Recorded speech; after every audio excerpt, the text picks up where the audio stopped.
Okay, good morning from Australia, Melbourne, and afternoon in New Zealand, where our next speaker, Perin, is. Hi, Perin. Hello. And welcome to the LX conference.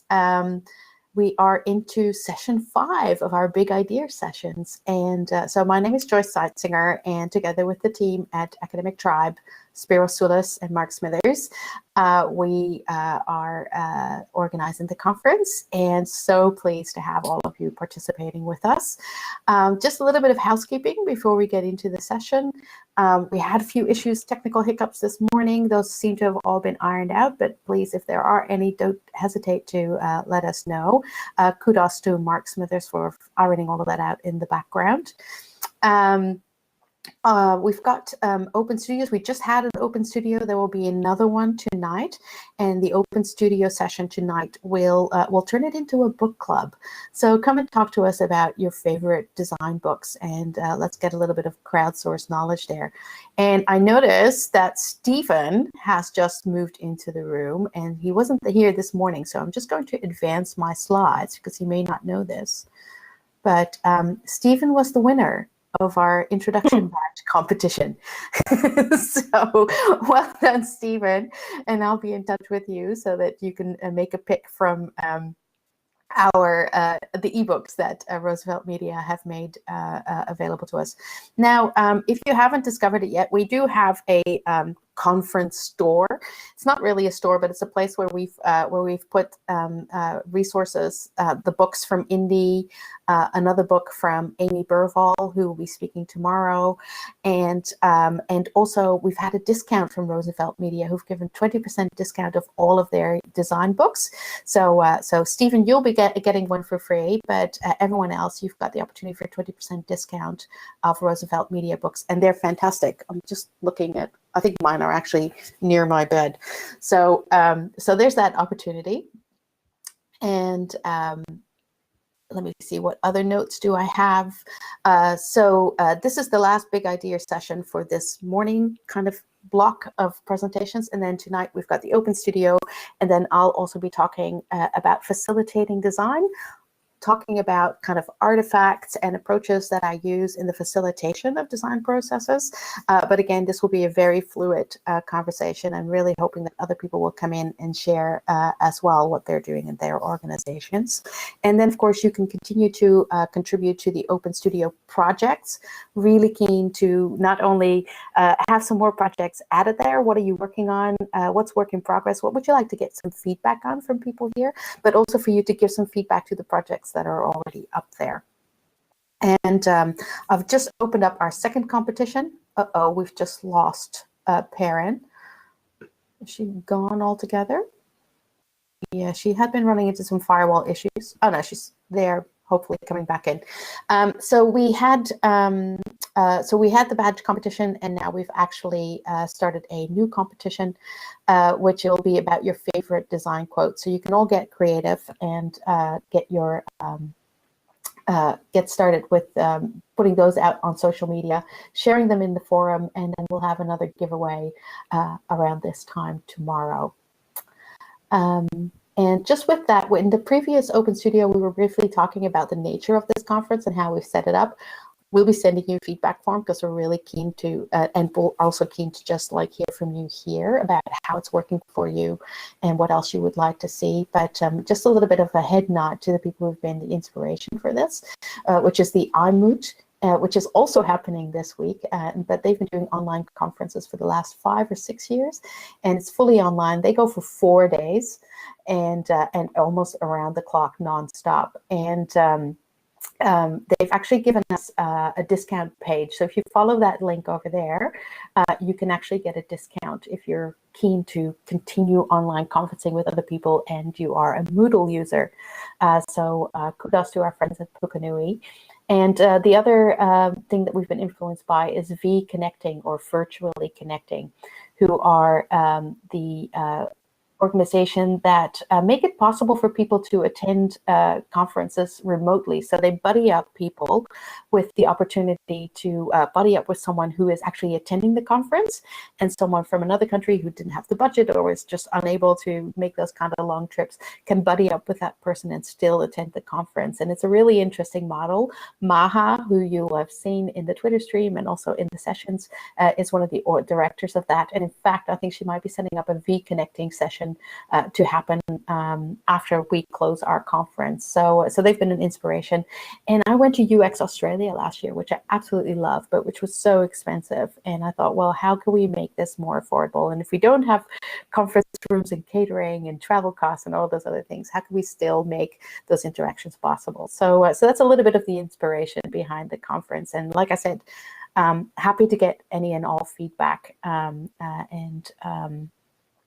talk about that. So with that, we'll move on to the next slides, and I'll get started on the on this session, and hoping that Perin, she's there, but hoping that she'll come back in and that she can hear us and gets a little bit more stable. We may have to do this without your webcam, Perin, if it keeps crashing out. I was just thinking that I may have to just hide all this from everyone and just do it with voice, but it would probably just mean that I don't do this a lot. So it could all work out for the best for everyone involved. Okay, so without further ado, then, while we've got you, I'm going to get you in. So big idea sessions, same as always. You can get your questions in beforehand on the speaker page. Save your questions now. I'll be monitoring the chat, trying to capture everything, but if I do forget, then make sure that you've got your question ready for at the end. And then slides and recordings will be available on the speaker page, and the speaker will be able to still answer your questions on their speaker page after the session. So with that, Perin, I am going to switch over to your slides and get you started before I lose you again. And I'm going to go out, and when my webcam comes back on, that's your cue. Okay. Okay. Go ahead. All right. I'm turning mine off as well. The irony of all this is that I work for a telecommunications company, so that's why nothing works. So hi, welcome. I'm Perin Rowland, and I'm really glad that I got to see Jess Knott's session earlier, because her saying that she didn't really she had to change her slides all around at the last minute made me feel a lot better, because I don't know how many of you have ever suggested a talk and then you sort of sit down to write it and you realize that you're actually wanting to talk about something completely different. No, okay. Well, I was just thinking, so I'm looking at this title and I'm going, oh my gosh, this sounds awesome. We could drive to outcomes. And then I realized all of a sudden that I'm sort of implying that I have this metaphorical car and a metaphorical map, and I actually know where I'm going. And I just want to assure you all that I'm not in some, sleek James Bondian mechanical juggernaut going here. I'm pretty much at a cartoon jalopy that is taking corners on two wheels at such a pace that if you were behind me right now, you'd be calling the police to set up a cordon. That's kind of how it feels. And it's just because I'm about physically halfway through this story, and I didn't even realize when I was writing this down that I hadn't actually hit the end yet. But the good news is now I'm where I'm on the scenic route, so that's good. And because you see, the reason is I've spent the last several years designing online learning experiences, like so many of you, I'm assuming. And I worked mostly in the fields of health, and usually under the auspices of government, so district health boards and thanks, Jace, and university education. Yeah, I just started to. Anyway. And I did this. I ended up designing learning experiences because when I came to New Zealand about 10 years ago, I couldn't find a job in my profession at the time, which was information architecture, information design, and a girl's got to eat. So I had to find something right quick. Luckily, I convinced someone to hire me to work for a learning management system team as a trainer. And this is what my job basically was. I would show up at an academic's office and sit down with them and help guide them in face-to-face training through a system that basically meant they could teach their material online.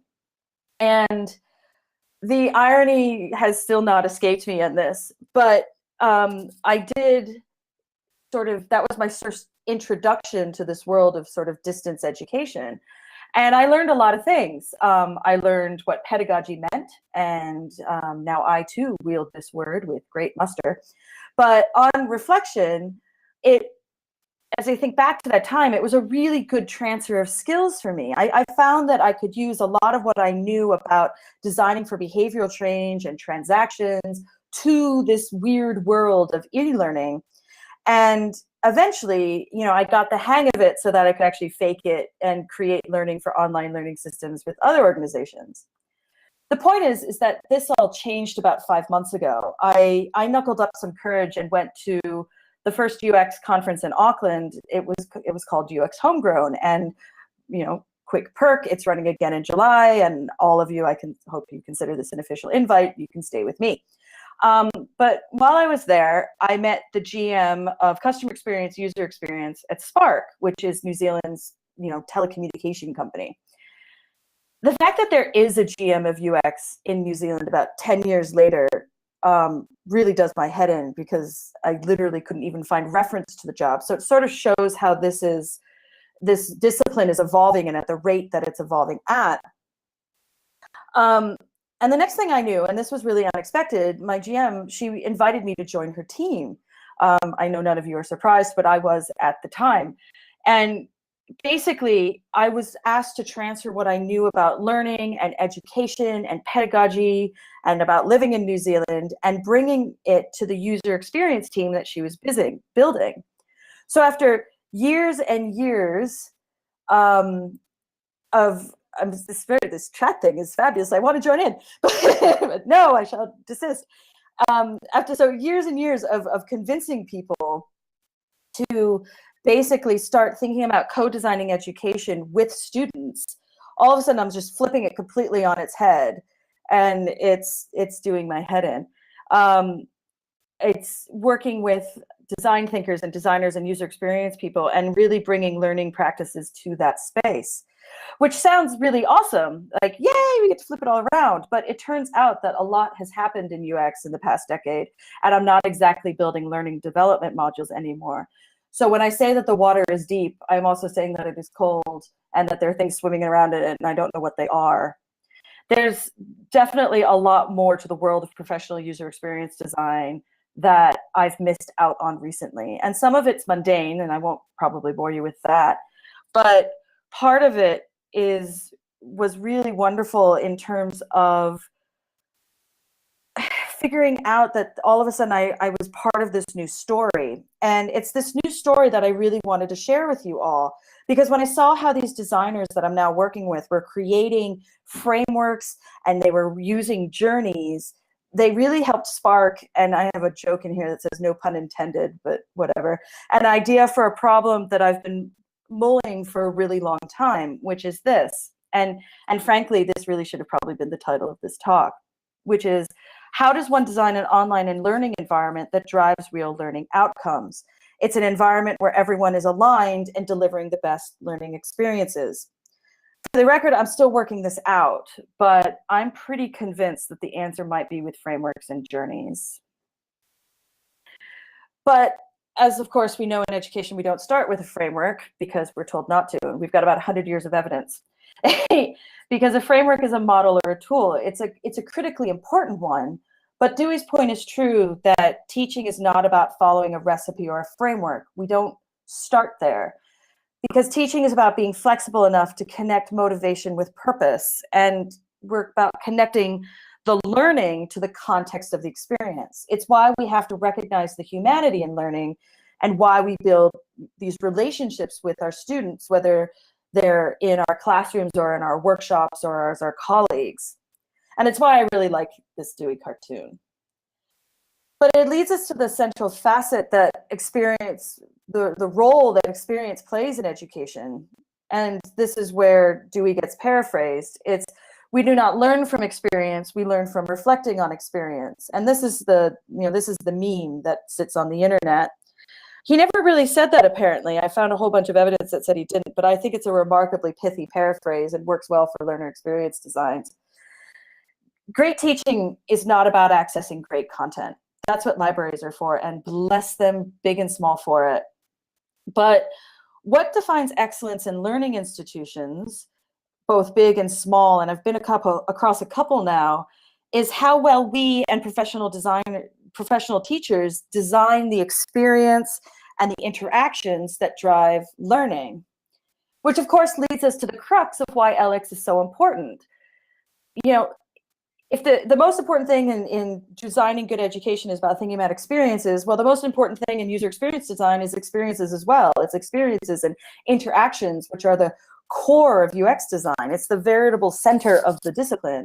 And so frankly, it's about time we all started learning from each other.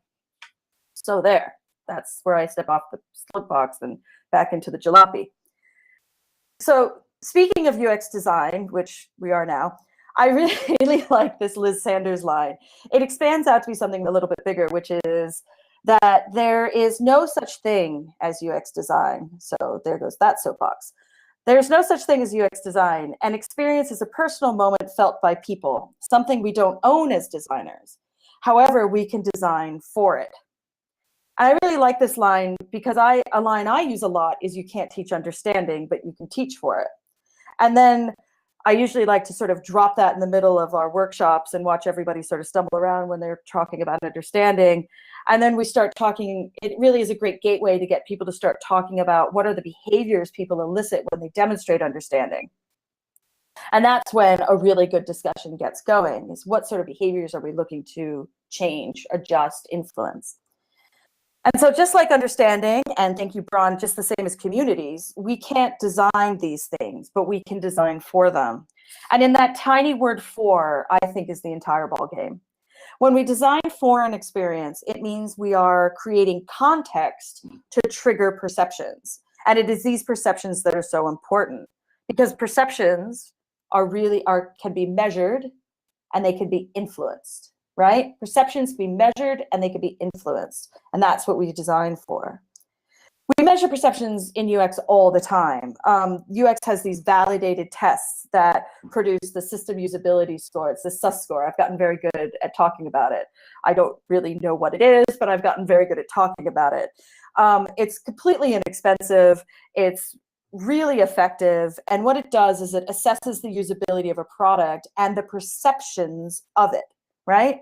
So you can totally apply this to learning products, online learning products. You can get a SUS score for learning products and really get an idea of what the quantitative numbers are for that usability. But we also measure in qualitative ways, right? So we can test it out and we receive feedback, and then we iterate with that feedback to achieve the perception that we want. And usually this perception is one of usefulness, or damn their eyes, one of understanding. We're looking for those comprehension levels. But at the end of the day, we're really good at measuring perception. What we tend to find a bit harder is figuring out where and how interactions can be influenced. And this is where it all sits, right? To do what we need to be able to do to break these big interactions into individual steps. And then we need to be able to look at the spaces in between to see how they all fit together. And that's where we can really start to influence the perceptions around the experience. And in order to do that, what the UX team does is they align these perceptions and interactions to a journey. Does that work? Yes, it does. I don't know how many UX talks we've all sat through, but inevitably in at least one person's UX talk, there's a circle eating diagram. And so I really feel like I took one for the team on this one, and I've put mine in. In fact, I think I did 2 circle eating diagrams. I think there's one later. So, there it is. but it really was a great way to talk about the relationship between customer experience and user experience. Because if I'm going to really talk about journeys and frameworks, I need to step back for a minute and explain why I switch between CX and UX so much. Because when you talk about frameworks and journeys, it usually means that you're exploring the relationship between customer experience and user experience. So as the slide says, the UX is the customer or user's experience with a specific product. So that product could be an LMS or an individual learning module or a suite of modules. It could be digital pancakes. The but the design of the interface of these products, its usability, its information architecture, its learnability, its navigation, blah, blah, blah, blah, all combined together to create, yes, and the personas, all combined together to create the UX. The customer experience, though, has the bigger, greater scope. It is the sum of all of the customer's experiences across all of the channels or touch points, and these include the specific products. So the CX, if we were going to pull this into a sort of learning experience space, is the full learner's experience of the department or the program or even of the company. So we kind of have to think about learner experience in two phases. There's the learning experience of the education itself, and then there's the learner experience of the learner moving through the entire program of work or their lifelong learning journey or that end-to-end experience. And it's the same with journeys. The user journey is the steps of a scenario that relates to the product. And you might have several scenarios for a product, even more if you have more than one persona. But the customer journey, much like the customer experience, is the full set of journeys that a learner may have across your entire education system. So user journeys then are the strands that weave together to create a full customer journey and its many, many, many facets. And we want to be deliberate. Being deliberate is really important because it's how we think about our customer experiences that ensures that we are in fact delivering one. We want our customers to have a specific experience, and in order to do that, we have to get deliberate on how we approach that. And more importantly, if we don't centralize the thinking around that, then it really becomes something like this. Hey, that worked. This is what Spark's customer experience looked like a few weeks ago. We went out and we studied the interactions and the steps that our customers take across all of our digital products, and we came up with this giant blob. What we have learned is that we have this combination of user journeys and sub-journeys. This might be the other circle eating diagram. And they're all eating each other. And you can see that user journeys are messy. They're just messy. They bump up against each other. You can see they are literally eating each other. It's like cells dividing on this page. They conquer each other. They're just this unruly bunch. It is complete and total carnage, Jess. And it's really, and the thing is that not only is it carnage, but it's really, really hard to manage. There's not a single interaction happening here. And if there's not a single interaction, then how can we break it down to figure out where we can influence it? What was completely apparent is that the customer experience is made up of a much, much more complex relationship. Because in truth, customers interact with the company at a variety of different points and along different journeys. They bounce around depending on the context of their experiences. And the fact is that there is no single journey or interaction that you can pull out to stand alone. Yet we treat them that way because it's way too hard to manage or even conceive of them as this cell-dividing blob of experiences. And what happens is then you go and try to work with one journey, right? And so that you can find the places that you can influence perception. And it often ends up backfiring. And we just end up further complicating the other journeys because we don't pay attention to how they're interacting.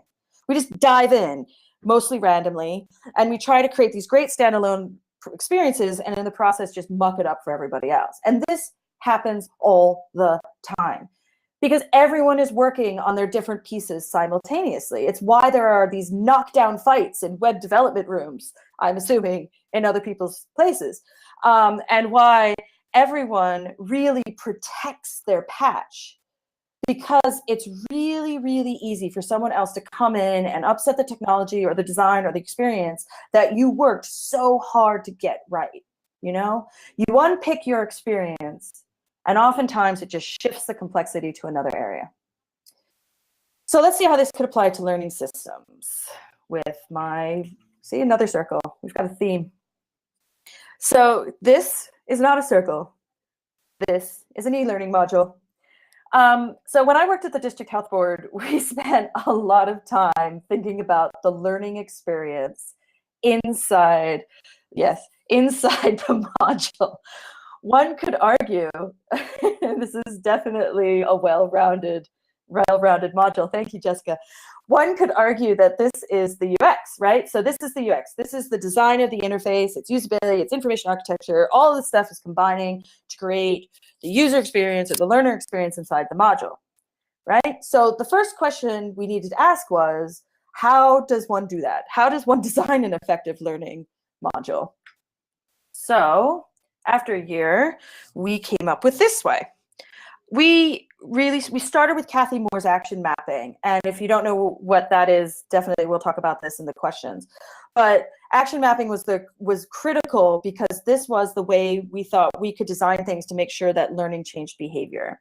We didn't want to build these sort of next assessment type modules that are so easy to build in Storyline and in Moodle.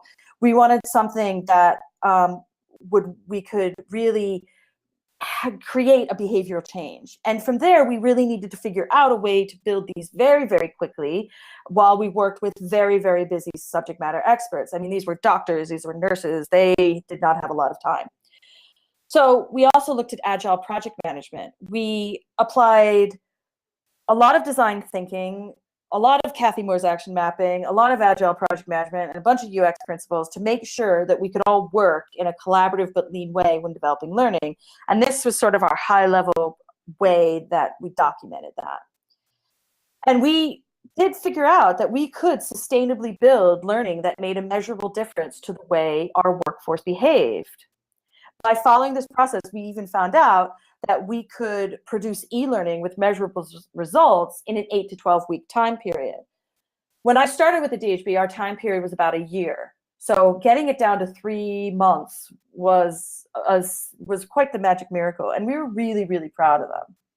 So we were so proud of them, we built lots of them. And some, sure, yeah, some, were more perfect than others, and some of them were maybe a little less structured than others. But overall, the quality of these heap of modules was pretty impressive for this tiny little team.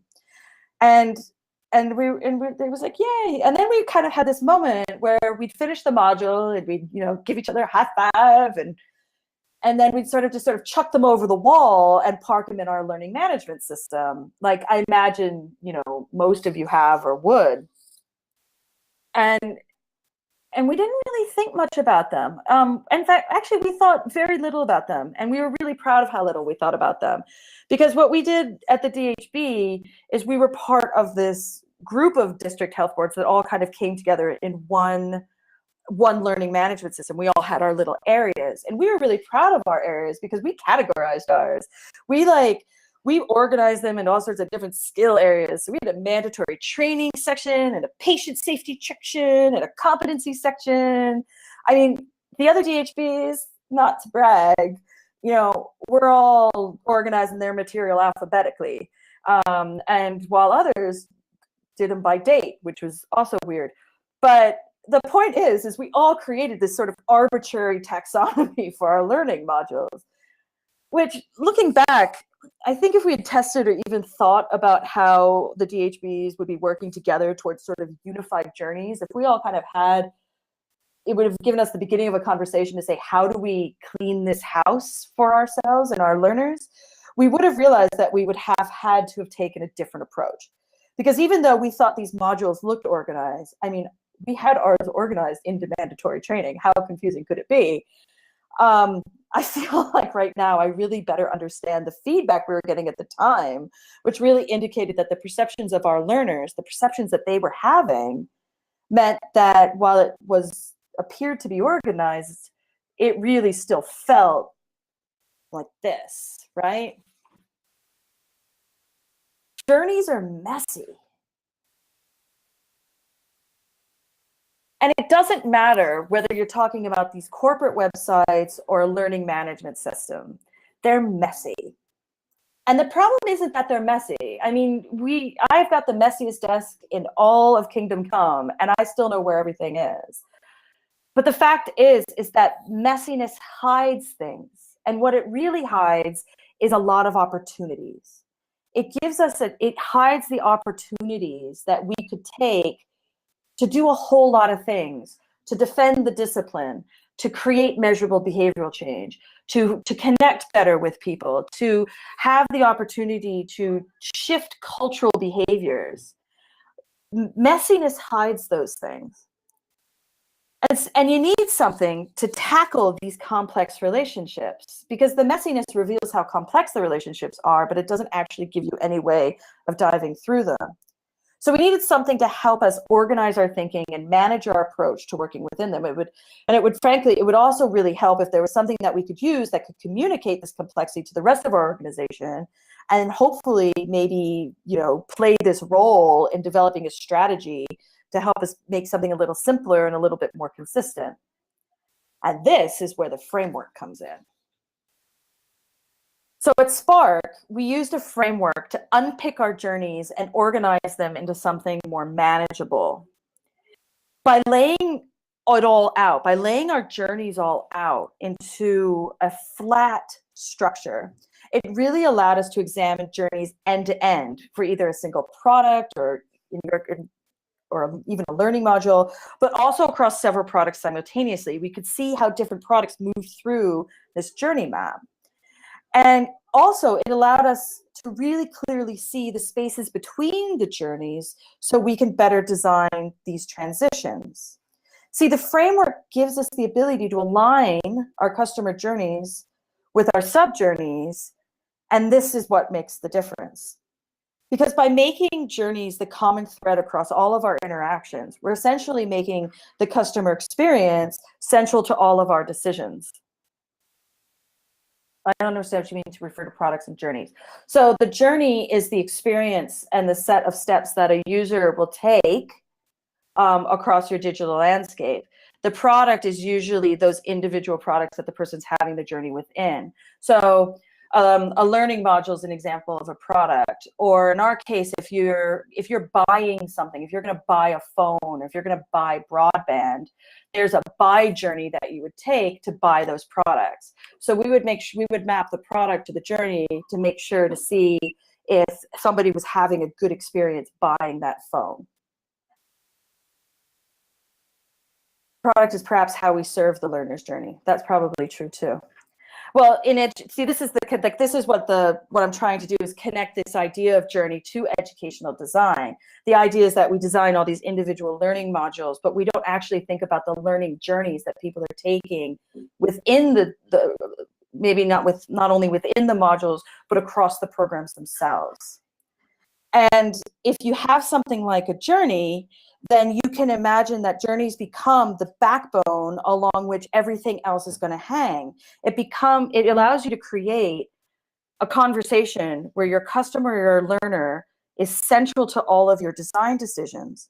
But because you're aligning everything to those journeys, not only are you aligning them to the journeys, but all the other things that people have to make decisions about also align to those journeys. So all the business decisions, the technologies, the measurements, the different channels, the different learning segments can all start to hook into an aligned journey structure. And you know that everybody is keeping the learner, the student, the customer at the forefront of their decision making.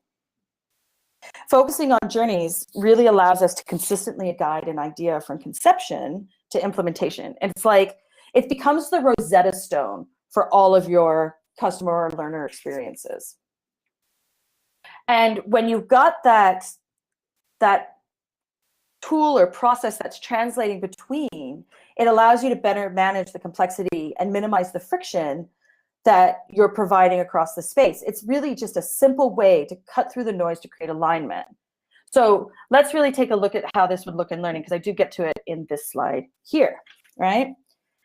So if I could go back in time with the knowledge that I currently have and went back to the DHB, I might have started to organize something along these lines, where the learning experience inside the module is this process, and then the modules then connect to a wider set of journeys, which are these process. So the end-to-end really goes across the whole space.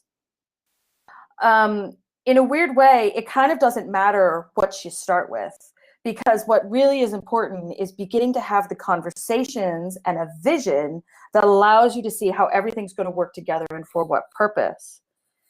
We could have, if we had an idea of journeys and had a framework that aligned things to an agreed upon set of journeys, we probably could have gotten more stakeholders involved to see how the journeys differed or matched each other depending on which segment we were talking about. And at the very least, it probably could have helped us develop a useful taxonomy for the LMS. But the bigger strategy for this is, and this is why I really got so excited, is because this big strategy is really hard to miss.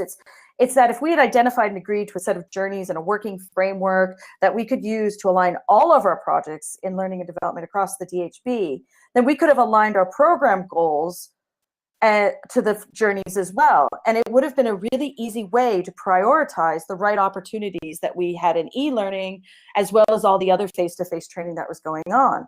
In fact, we could have had an entire catalog of opportunities for learning across the organization, all of which would be aligned to what sort of learning experience are we trying to develop for our colleagues. We could have scaffolded learners along professional development paths that could easily connect the expectations of their ward, their professional discipline, their teams, as well as the DHB itself. And I'm not at all saying that the DHB and the many, many, many professional organizations that support the very hardworking health professionals of the New Zealand health system don't have an aligned vision now. And I'm not saying they're not working spectacularly hard to ensure this sort of cohesive professional development experience. But what I am saying is that if we had all co-created a learner experience journey map that aligned the work that people were doing in a visible and demonstrable way, then I'm pretty sure it would have been a hell of a lot easier.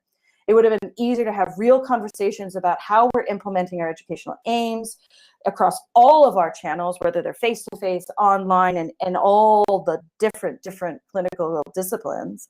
But I really think learners would have been able to identify the commonalities between their compliance, mandatory, and professional training. They would have realized that they all had something in common.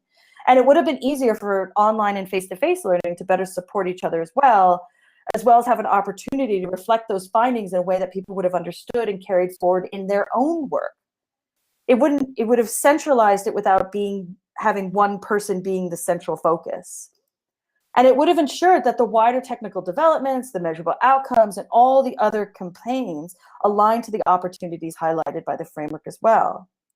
At the very least, it just would have made it so much easier to even just introduce the ideas of principles and learning experiences, and even to start having those conversations. It would have provided a co-created and collaborative language that we all could come into. Because the framework gives everyone an agreed upon process. It's an opportunity to see this big picture and strategize how everyone's work is going to align to the same learning outcomes. So it kind of looks like this. A framework is just a model that provides an organizing diagram of it just helps us organize a diagram of what it exists. And because we can organize a diagram of what exists, it also is a chance for us to align our future work. Because when journeys become the backbone of the learning experience and learners then become central to our learning experience design, then everything hinges off of them. The framework then becomes the way to examine future work and properly assess it for opportunities. So a new idea can get mapped to the existing journeys, and as a result, you can see if they're worth exploring. And this can be done in really basic journey mapping sessions using design thinking or any other type of mapping process. But the point is that having a framework means that there's a sustainable and iterative way of managing the larger customer learning experiences, so that you know all the little bits of learning that are happening by the many are still contributing to the greater whole. It made me think of this story. I used to have these endless and ongoing, and I will admit to occasionally being heated, conversations about expressions of interest process for prioritizing e-learning. Do you guys have these? You get this sort of cabal of clinical experts together just once a year, to judge the worthiness of a variety of learning ideas from a form that we make each potential subject matter expert fill out. And these forms, they are lengthy, and they ask really weird things. And they were generally just not designed to surface great ideas. I really think these forums are a test of grit and perseverance. And for the record, if you can't tell, I really hate the expression of interest process. And when I finally started leading the learning technology team, that was one of the first things I abolished. Unfortunately, I didn't really have anything to replace it with, which was sort of a mistake. I had a list at one point, and we'd go down that list and we would action the module to see if it solved a real problem. And then if it did, and let's face it, it kind of always did, we'd continue and do the module. But I never connected the action maps and the problems these modules were solving to a larger framework. And as a result, when I left, my lengthy lists, which I totally admit was ridiculous, was replaced by an expression of interest process. So that was great. And once again, they're now prioritizing e-learning from forums. So if I went back with a whole bunch of frameworks, I feel like we could still use action mapping to establish and identify the needs and problems we'd want to solve, but we'd really be able to clearly articulate how they connect. And I see you, Joyce, and I've got one more. I'm just going to run right through it. And this is it. I didn't know I'd go over. Step 1. This is the handy-dandy guide to drive an organization to real learning outcomes, which is this. So step 1, identify your journeys. Look at how people are interacting with your learning from a really high level. What's the process to get a certificate? What's the process to get a degree? What's the process to move up with your professional development learning? Drill these down into sub-journeys. What are the actual individual steps that they have to do? You may even find that your sub-journeys have a heap of variance. So depending on what degree you're getting or what course you're taking or whatever it is, that might vary the sub-steps that you have in. Then compose a framework. But co-create this with others so that everyone can figure out how to align it. You want to detail the process from high to low and low to high. You want to make sure that everything connects together so that decisions are being reflected at the bottom, and the decisions that are being done by everybody's individual projects are connecting back to the central idea. Then you have to go align the work to the framework. Now this is where you have to go buy all the coffees. This is where you have to go get all the presentations together. This is where you have to go talk to everyone. And this is where you have to start scaffolding them into the using of it. And this, in all honesty, is probably going to take a while. But it's really great because then it leads to section 5, where you get to sit back and you look for opportunities, because this is where the magic happens. Because once you have everything kind of working together towards this common goal, you're able to start identifying where you can actually influence perceptions and not just measure them. So thank you very much and stay tuned.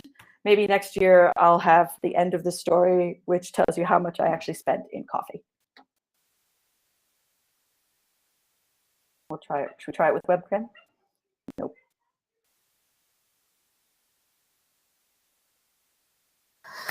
I'd love to hear about your coffee budget. I wonder whether it's actually a rival for my sticky note budget. Yeah, you get pretty fancy sticky notes. Yeah, I gotta say. they're pretty big line items for any experience design. Okay, so Dan has got a question in the chat. And Dan, have you got your microphone on? Because be great to just hear your voice. I'm just checking. Nope. Okay, so I'll ask it for Dan, and it's actually something that I was wondering as well.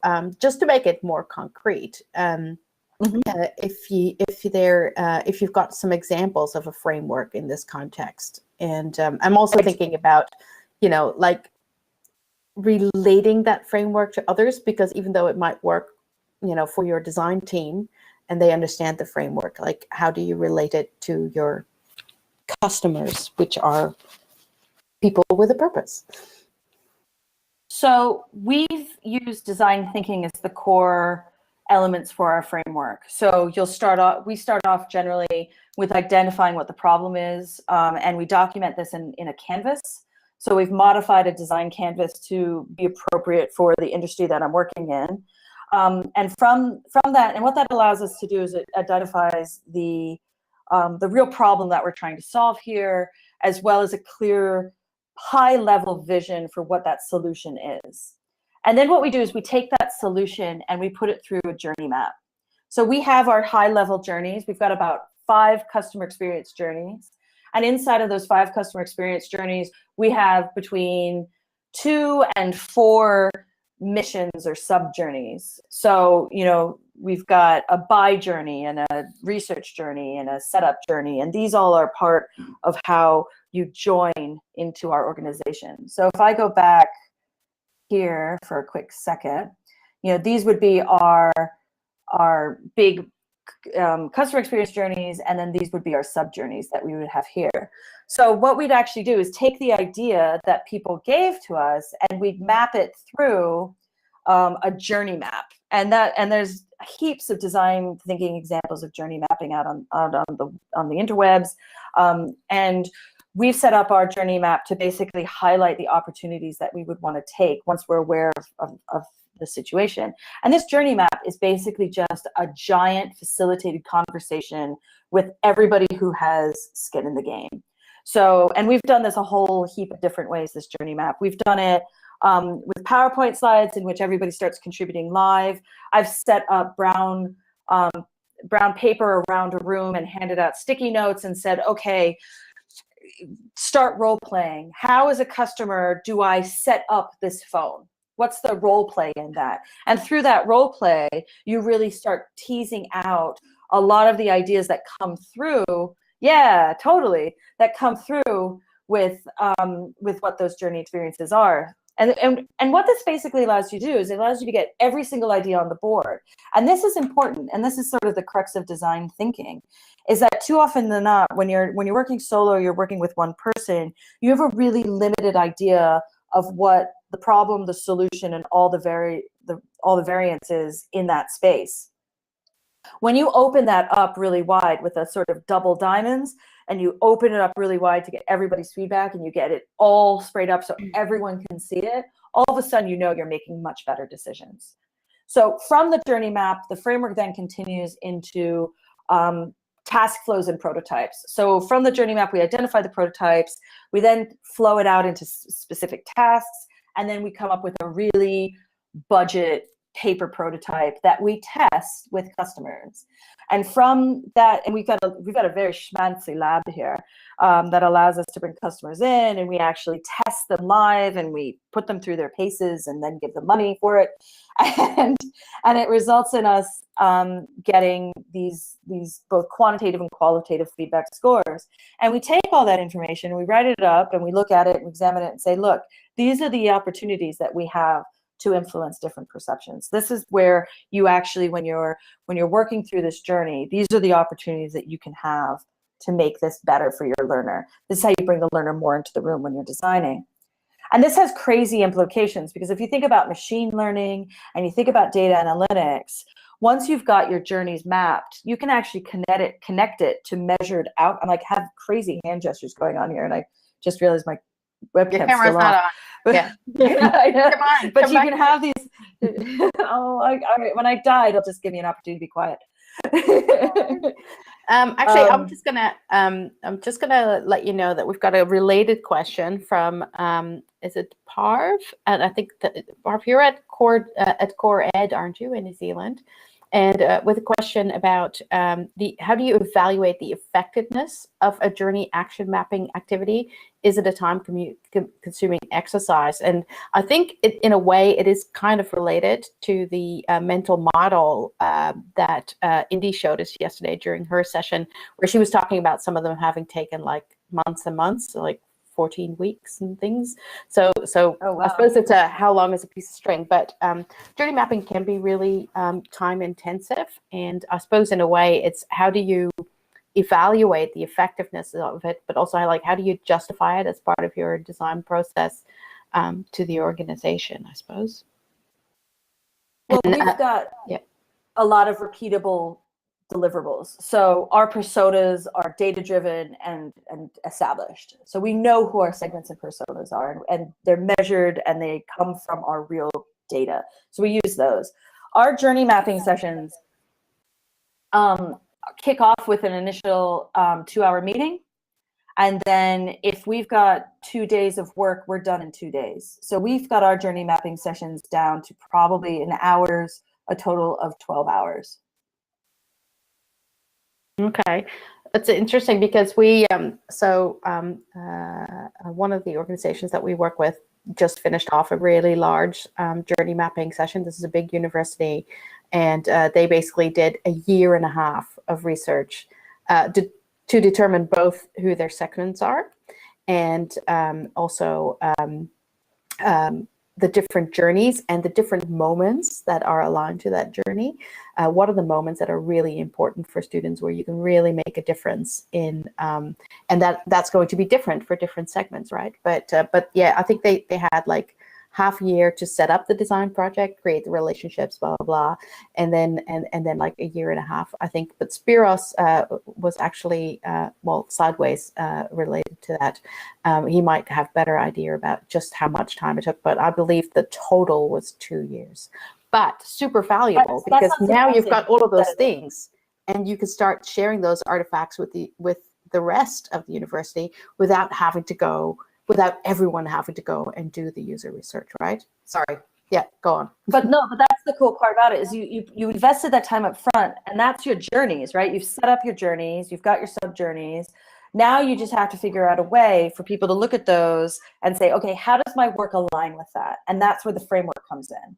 So what we do is we set up our journeys, and then part of our framework and our process means that when someone has a new idea and a thing that they want to do in terms of aligning with your learning process, they actually apply it and align it with those journeys to make sure that it's actually achieving those bigger purposes. That's actually clicking in. And that actually takes a lot less time. So you don't have the entire group redoing that year and a half work over and over and over and over again. Rather, everyone is reiterating the work on how to align to that central vision. And how do they push that vision forward if they need to while they're developing their own stuff separately. So it allows for people to work all separately at the same time while still aligning to a central core process. And that central core process probably does take quite a bit of time. What we've built up is we had those journeys already established. And what we had to figure out is how do we create mass adoption of those journeys so that we ensure that everybody's putting the customer as part of their development ideas. Mm-hmm. And where I kind of was like, oh my God, what if we had done this in learning? Because we could have then said all these modules could have aligned to something bigger than just sort of chucking them over the fence into an LMS where they sit in mandatory training. Yeah. We've got another question from Joshua just about this design process. Where he said, you mentioned that your subject matter experts were time poor. How did your project manage their time in the design process? I think this is absolutely key in terms of being seen as supporting the organization and not just being a drain on the organization, managing your subject matter experts' time. So how did your project manage their time in the design process? Did you draft first and then ask for feedback asynchronously, or what other methods? So I never got to do anything bigger. We really focused on how to build individual learning modules. And what we learned was we got them to commit 2 hours to the action mapping session, which was critical. And what happened is they now co-created the solution that they wanted to be a part of. Then we made them sign a contract. And it's remarkably effective making people sign a contract. And the contract basically said that they had permission to work with us for 3 hours a week for the period of time that it took us to get the learning module completed. So what would happen is that we'd meet an hour and a half on a Monday, and we would go through all the things that they wanted to iterate through.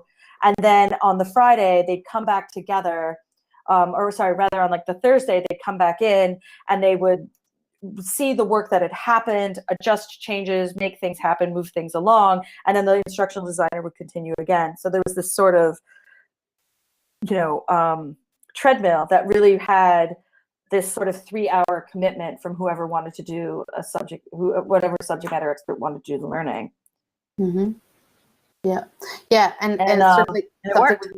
Yeah, and that's certainly something that came up in the talk with Jess as well, and also in the Open Studio, I think, yesterday about, the remuneration of people who are going to be involved in design process.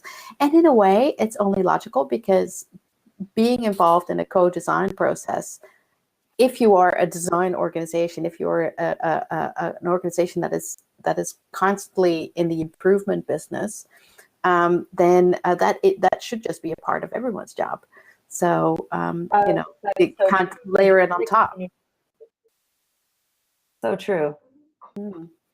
Okay, we've got a few more minutes, so happy to take any more questions. I may have missed one of your questions further up in the chat, so if you've got one, please get it in now.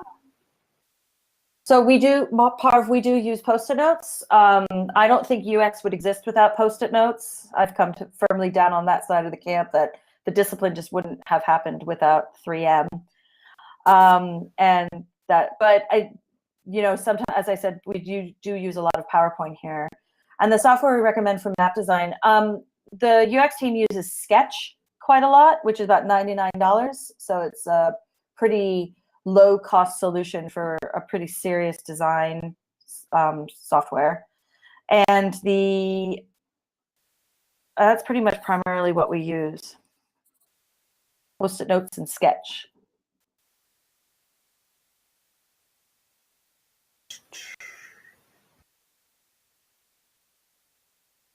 Right. Sorry, I was just trying to find the link. Sketch is a Mac product, yes. Yeah. Yeah, that's right. If you want to have a go, there are a few journey mapping apps that you can actually install on your iPad. I've played around with a few of them. I think in the end, it would be very difficult to do an entire journey map, but it can be good to be like a first iteration. I think it would drive me crazy to try to do the whole thing on an iPad. There just wouldn't be enough real estate. But it can be a really good idea. If you're at the high level of mapping phases, I think it can be a really good it can be a really valuable tool, and also really great because the reason for creating these visualizations, these frameworks, etc., is so that you can have a shared understanding with the people that you're working with, and so the sooner you can get something in front of them, they can go, oh, that's not how I see it at all. We actually do it this way, or our nurses actually need this, and so. It's really about iterating on that shared understanding, because that's what's actually going to let you support them better in their formal learning, in their informal learning, across the entire kind of like performance cycle. So, but yeah, there are a few iPad journey mapping apps that I know of, and I'm pretty sure there's a few like freemium type things around the internet as well. In the current project that I'm working on, we're really focusing on experience design, and we talked to several vendors of CX mapping software, and oh my god, the prices are like just through the roof. But that's because it's for some organizations just seen as such a crucial part of improvement and of their business. But you're talking like 80,000 a year, that kind of money.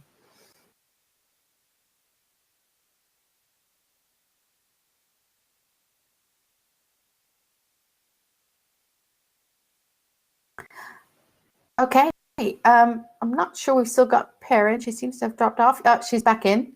Sorry, hi, Perin. Got reconnected. Hi. Yeah, thank you very much, everyone. I really appreciate this. So I just while we're here, I just want to say thank you, Perin, for sharing your ideas. I know you're super active in the Twitter chat, so people can connect with you there. I'd also really love it for people to capture some of their questions, etc., following on from this on the speaker page, in the hallway forums, and I just want to get a round of applause, virtual applause for Perin, please. Far out. This was so cool. Thank you so much. Slides and recording will be up in like the next 2 hours. Thank you, everyone. We've got the Open Studio coming up tonight first. Tonight for us in Australia. It'll be morning for some of you. It'll be afternoon for some of you. And you'll also be getting breakfast. Yeah, that's right. So in about 11 hours, in 11 hours, there will be an Open Studio. And then in 12 hours, I will be on and talking about facilitating design. Very informal session. I'm going to share some of my kind of more formal things that I've put in place in order to help me be a better design facilitator. And I'd love for people to come along and share what they're putting in place. So journey mapping will definitely be part of that as well. So thanks, everyone. Thank you, Perin, again. And don't forget the LX Quotes competition. It is on. People are using animated GIFs. Get in now, people. Win yourself a beautiful design ebook from Roosevelt Media. All right. Thanks, everyone.